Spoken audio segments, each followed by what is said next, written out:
In this example, we're looking to simplify this algebraic expression. Simplify just means divide it as far as possible.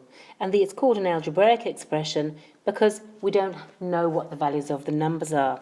So it looks very familiar that these actually are just numbers, but we don't know what they are. And this line here means divided by.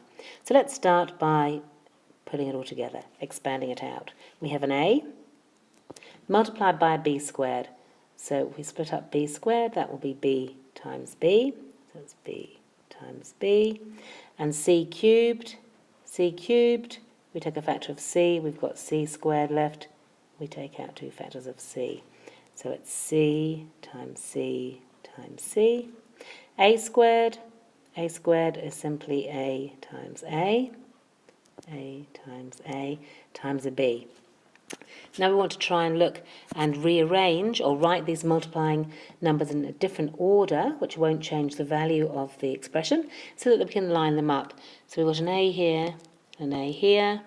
We've also got a b and a b. So those seem to be the only things that we might want to line up.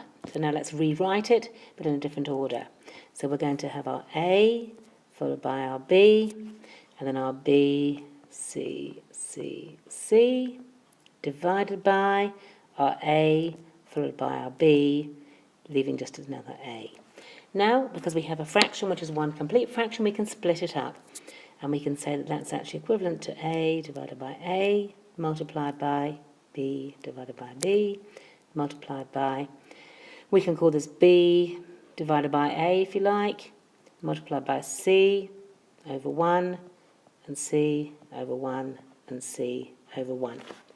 At this point, this allows us to be able to simplify or cancel down, because a divided by a is 1 and b divided by b is 1.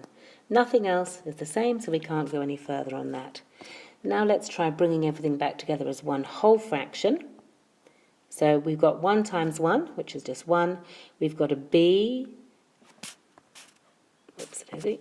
we've got a b times a c times a c times an a on the top, b, c, c, c, and then underneath we've got an a, 1, a 1 and a 1. So we've got a times 1 times 1 times 1. Okay, let's now just simplify that down then. So we have a b once, we have a c times itself 3 times, so that's written as c to the power of 3, and then we have an a all times 1, so that's just an a. So there's your answer.